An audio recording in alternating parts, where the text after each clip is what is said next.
ಈ ದಿನ ನಾವು ಪ್ರತ್ಯಾಹಾರದ ಅಭ್ಯಾಸವನ್ನು ಮಾಡೋಣ. ಪ್ರತ್ಯಾಹಾರ ಅಂದರೆ ಏನು? ನಮ್ಮ ಇಂದ್ರಿಯಗಳು ಬಾಹ್ಯ ಪ್ರಪಂಚದ ವಸ್ತುವಿನ ಕಡೆ ಹೋಗ್ತವೆ. ಬಾಹ್ಯ ಪ್ರಪಂಚವನ್ನ ಕಳೆತಿರುತ್ತವೆ. ಕಣ್ಣು, ಕಿವಿ, ಮೂಗು, ನಾಲಿಗೆ, ಕೈ, ಚರ್ಮ. ಬಾಹ್ಯ ಪ್ರಪಂಚದಲ್ಲಿ ಆಹಾರ ಹುಡುಕ್ತವೆ. ಏನು ಆಹಾರ? ಸಂತೋಷ, ಖುಷಿ. ನಿಜವಾದ ಆಹಾರ ನಮ್ಮ ಅಂತರಂಗದಲ್ಲಿದೆ. ಆ ಮನಸ್ಸು ಅಂತರ್ಮುಖ ಆಗಬೇಕು. ಅದಕ್ಕೋಸ್ಕರ ಹೊರಗೆ ಹೋಗ್ತಿರುವ ಇಂದ್ರಿಯಗಳ ಶಕ್ತಿಯನ್ನ ಒಳಕ್ಕೆ ಎಳ್ಕೋಬೇಕು. ಒಳಕ್ಕೆ ಎಳೆದುಕೊಂಡು ನಮ್ಮ ಆತ್ಮನ ಕಡೆ ತಿರುಗಿಸ್ಬೇಕು.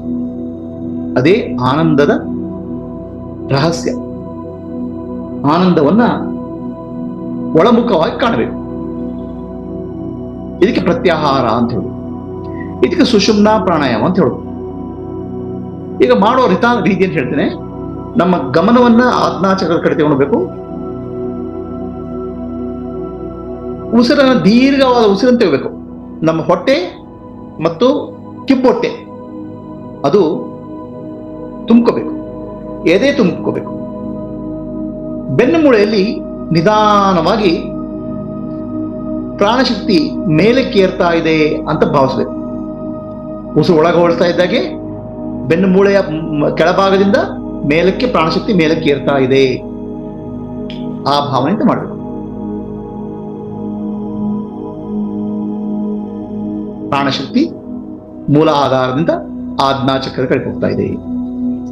ಆಮೇಲೆ ಬಂಧವನ್ನ ಅಪ್ಲೈ ಮಾಡಬೇಕು. ಬಂಧವನ್ನು ಹಾಕಿ ಉಡ್ಯಾನ ಬಂಧ ಅಂದ್ರೆ ಹೊಟ್ಟೆಯನ್ನ ಒಳಕ್ಕೆ ಹೇಳ್ಕೋಬೇಕು. ಮೂಲ ಬಂಧ ಅಂದ್ರೆ ನಮ್ಮ ಗುದದ್ವಾರ ಮಲದ್ವಾರವನ್ನ ಒಳಕ್ಕೆ ಹೇಳ್ಕೋಬೇಕು. ಆವಾಗ ಏನಾಗ್ತದೆ? ಪ್ರಾಣಶಕ್ತಿ ನಮ್ಮ ಬೆನ್ನು ಮೂಳೆಯಲ್ಲಿ ಇನ್ನೂ ಮೇಲಕ್ಕೆ ಇನ್ನೂ ಜಾಸ್ತಿ ಹೋಗ್ತದೆ. ಈ ಕಡೆ ನಿಧಾನವಾಗಿ ಉಸಿರು ಹೊರಗೆ ಬಿಡಬೇಕು. ಹೊರಗೆ ಬಿಡುವಾಗ ಪ್ರಾಣಶಕ್ತಿ ಬ್ರಹ್ಮರಂಧ್ರ ಅಥವಾ ಆಜ್ಞಾಚಕ್ರದಿಂದ ಕೆಳಗೆ ಬರ್ತದೆ, ಮೂಲಾಧಾರ ಕಡೆ ಬರ್ತದೆ, ಉಸಿರು ಹೊರಗೆ ಹೋಗ್ತದೆ. ಬಂಧವನ್ನ ಬಿಡಬೇಕು. ಉಸಿರನ್ನ ಹೊರಗೆ ಬಿಡಬೇಕು. ಉಸಿರು ಹೊರಗೆ ಬಿಡುವಾಗ ಸಾಧ್ಯದಷ್ಟು ನಿಧಾನವಾಗಿ ಬಿಡಬೇಕು. ಸಾಧ್ಯದಷ್ಟು ನಿಧಾನವಾಗಿ ಉಸಿರು ಬಿಡಬೇಕು. ಉಸಿರು ಒಳಗೆ ಎಳ್ಕೊಳ್ಳೋಕ್ಕಿಂತ ಹೆಚ್ಚು ಜಾಸ್ತಿ ಹೊತ್ತು ಉಸಿರು ಹೊರಗೆ ಬಿಡೋ ಕಾಲ ಜಾಸ್ತಿ ಇರಬೇಕು. ಪೂರಕ ಅಂದ್ರೆ ಎಳ್ಕೊಳ್ಳೋದು, ರೇಚಕ ಅಂದ್ರೆ ಬಿಡೋದು, ರೇಚಕ ಕಾಲ ಜಾಸ್ತಿ ಇರಬೇಕು. ಬಿಡ್ತಾ ಇರುವಾಗ ಗಂಟಲು ಸಣ್ಣದಾಗಿ ಸೋ ಶಬ್ದವನ್ನು ಮಾಡ್ತಾ ಇದ್ರೆ, ಹಮ್ ಶಬ್ದವನ್ನು ಮಾಡ್ತಾ ಇದ್ರೆ ಆ ಉಸಿರು ಇನ್ನೂ ದೀರ್ಘ ಆಗ್ತದೆ. ಉಸಿರು ಮಾಡೋಣ. ಗಮನವನ್ನ ಆಜ್ಞಾಚಕ್ರದ ಕಡೆ ತಗೊಂಡೋಗಿ ಉಸಿರನ್ನು ದೀರ್ಘವಾಗಿ ಎಳ್ಕೊಳ್ಳಿ. ಪೂರಕ. ಹೊಟ್ಟೆ ತುಂಬಲಿ, ಕಿಬ್ಬೊಟ್ಟೆ ತುಂಬಲಿ, ಎದೆ ವಿಶಾಲವಾಗಲಿ.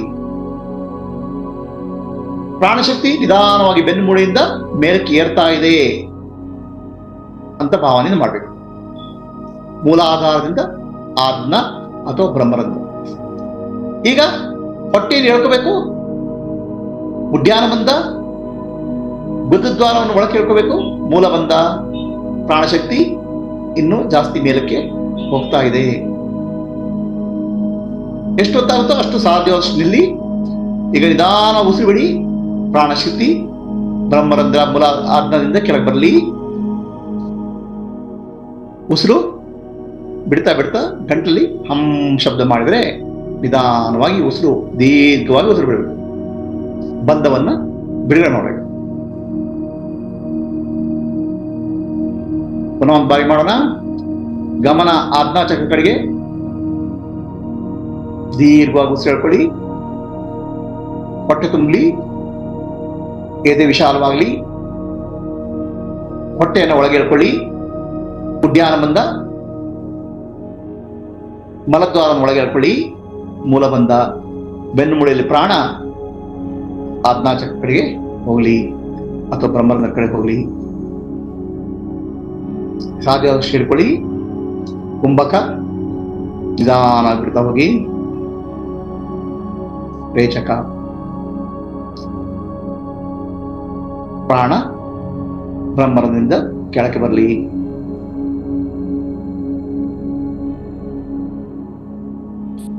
ಬಂಧವನ್ನು ಬಿಡುಗಡೆ ಮಾಡಿ ಪುನಃ ಒಂದ್ಸಲ ಬಾಡಿ ಇದನ್ನೇ ಉಸಿರು ಹೇಳ್ಕೊಳ್ಳಿ. ಉದ್ಯಾನ ಬಂಧ, ಮೂಲ ಬಂಧ, ಉಸಿರು ಇಟ್ಕೊಳ್ಳಿ. ಹಾಗೆ ಗಮನ ಆತ್ಮ ಬ್ರಹ್ಮದಲ್ಲಿ ಇರಲಿ, ಪ್ರಾಣಶಕ್ತಿಯ ಪ್ರವಾಹ ಗೊತ್ತಾಗ್ಲಿ. ನಿಧಾನ ಬಿಡಿ.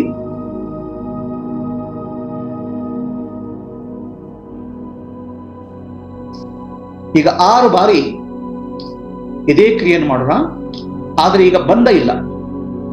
ಉಸಿರು ಹೇಳ್ಕೊಳ್ಬೇಕು, ಉಸಿರು ಹಿಡ್ಕೋಬೇಕು, ಸ್ವಲ್ಪ ಹೊತ್ತು ಉಸಿರನ್ನು ಬಿಡಬೇಕು. 6 ಬಾರಿ ಉಸಿರನ್ನು ತಗೊಳ್ಳಿ ಆಳವಾಗಿ.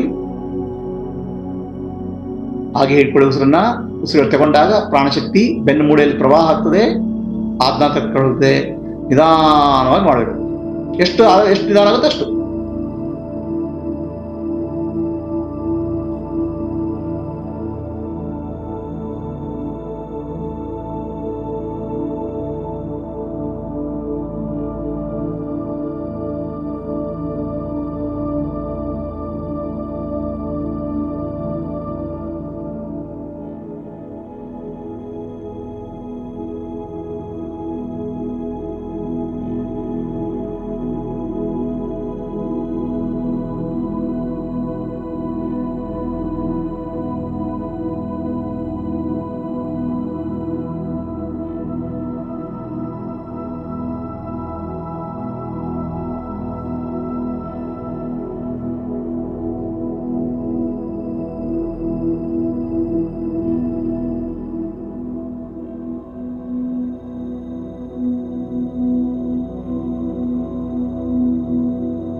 ಆರು ಬಾರಿ ಉಸಿರಾಟ ಆದ್ಮೇಲೆ ನಮ್ಮ ಪ್ರತ್ಯಾಹಾರ ಮುಗಿತದೆ. ಇಲ್ಲಿ ಒಂದು ಬಹಳ ಮುಖ್ಯವಾದ ವಿಚಾರ. ಮೊದಲು ಬಂಧಪೂರ್ವಕ ಮಾಡ್ತೇವೆ, ಆಮೇಲೆ ಬಂಧ ಇಲ್ಲದೆ ಮಾಡ್ತೇವೆ. ಮಾಡುವಾಗ ಉಸಿರನ್ನು ಸಾಧ್ಯವಾದಷ್ಟು ದಾನ ಮಾಡಬೇಕು. ನಮ್ಮಲ್ಲಿ ಉಸಿರು ನಿಮಿಷಕ್ಕೆ 12 ಬಾರಿ ಮಾಡ್ತೇವೆ ಸಹಜವಾಗಿ. ಇದನ್ನು ಸಾಧ್ಯವಾದಷ್ಟು ಕಡಿಮೆ ಮಾಡಿ 1 ನಿಮಿಷಕ್ಕೆ 6 ಬಾರಿ ಆಗುವಷ್ಟು ಮಾಡಿದಾಗ ಮನಸ್ಸು ಬಹಳ ಶಾಂತವಾಗ್ತದೆ, ಪ್ರಶಾಂತವಾಗ್ತದೆ. ಎಷ್ಟೊತ್ತು ಬೇಕಾದ್ರೂ ಮಾಡ್ಬೋದು, ಎಲ್ಲಿಯಾದ್ರೂ ಮಾಡ್ಬೋದು. ಬಂಧ ಇಲ್ಲದೆ ಮಾಡ್ಬೋದು ಯಾವುದೇ ಬೇರೆ ಸನ್ನಿವೇಶದಲ್ಲಿ ಮಾಡಿದಾಗ ಮನಸ್ಸು ಬಹಳ ಶಾಂತವಾಗ್ತದೆ, ಮನಸ್ಸು ಅಂತರ್ಮುಖವಾಗ್ತದೆ.